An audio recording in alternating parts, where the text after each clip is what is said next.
Hello everyone, it's Brett here, Lionheart84. So this video today is actually going to feature, well, in a minute, it's going to feature one of my seed growing Cherimoyas, because I've got something quite exciting to film on it, but it'll only take a few seconds to film that, so I'll just sort of do a couple of minutes talk first.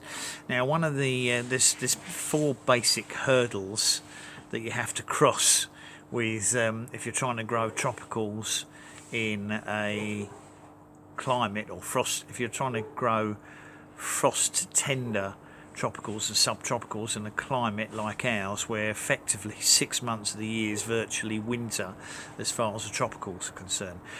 Basically, they can stay out in the summer months if the weather's not too bad, but you need to think about, they have to come into either, in my case, a house, or if you're fortunate enough to have a greenhouse or a conservatory or even a polytunnel that can be insulated or heated, you can keep some of them in there. But that doesn't work for the what I call the proper tropicals. That's more the subtropicals and Mediterranean plants such as citrus and things that seem to do well. But the main problem we have here, there's 4 hurdles to trying to grow tropical fruit plants as a hobby in a cooler climate. And the first hurdle is simply keeping them alive at all over the winter. That's typical enough. There's a helicopter flying overhead.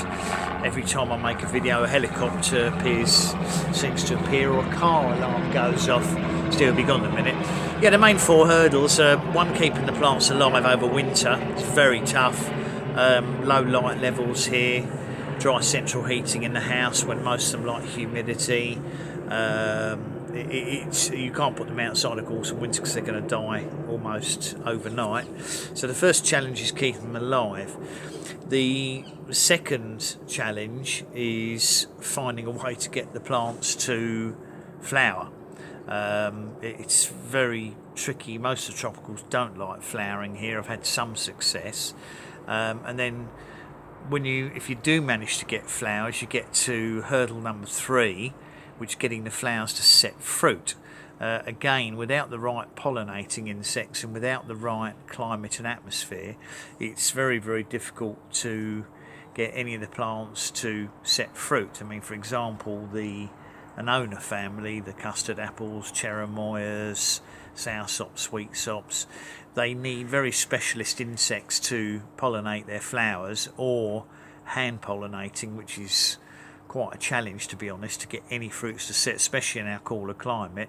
And then if you manage to get the fruits to set, you come to hurdle number 4, which is trying to get the fruits to hold on the plant for the period of time they need to develop and get to an edible stage. Because again, in our cooler climate with our long dark winters, tropicals that would take perhaps 6 months from flower to fruit in their own climate can easily take 9 months to 12 months in our climate, and keeping a developing fruit holding on a plant for that period of time is very difficult.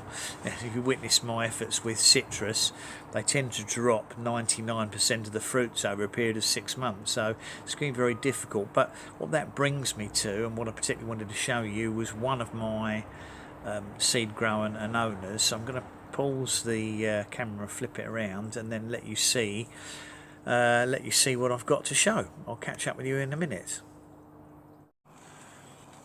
Okay, so we're back on the second part of the video here, and what we're looking at here is one of my seed growing Cherimoyas. I hope you can hear me okay. Now, this plant, this particular one, I don't know why, the others haven't had any flowers on, but this one's had absolutely dozens of flowers on it this summer. And I must have tried to hand pollinate maybe 20 or 30 flowers without any luck at all. What happens is, within about 3 or 4 days of hand pollinating them, they simply, the stems of the flowers simply dry up and shrivel up and fall off the plant. However, this little thing that you can just about see here, and I can't even point to it very easily, this is a flower that was on the plants back in about, must have been early to mid-July, which again I hand pollinated, and nothing seemed to happen to it, but the flower stem did not dry up and fall off in the normal way.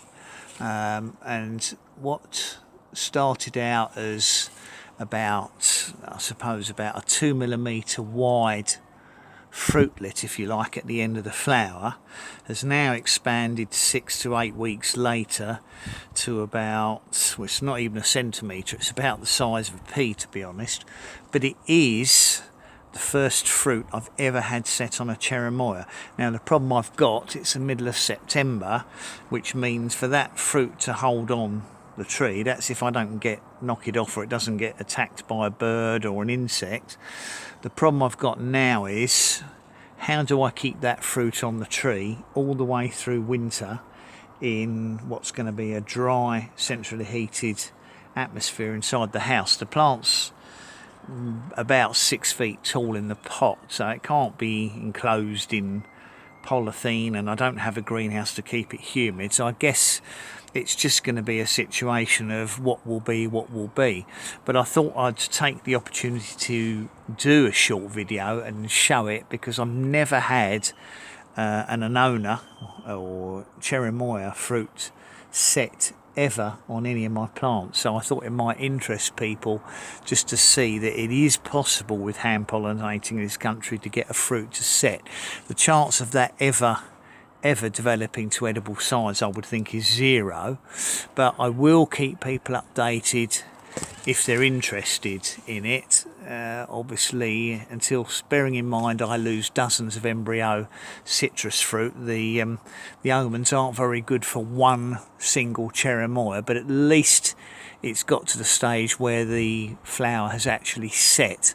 So if you're interested, then obviously click on the bell, and if it falls off, I'll report it in a video, and if it stays on but doesn't grow, I'll still report it in a video. Probably when I put the plants indoors in October some stage, rather, I'll do a video on it to see if the fruit is still here, and it'll be easy to get to it as well, because it's tucked away behind the other plants which I've had to sort of climb through. But I thought you might be interested, so please do give me a thumbs up if you've watched the video.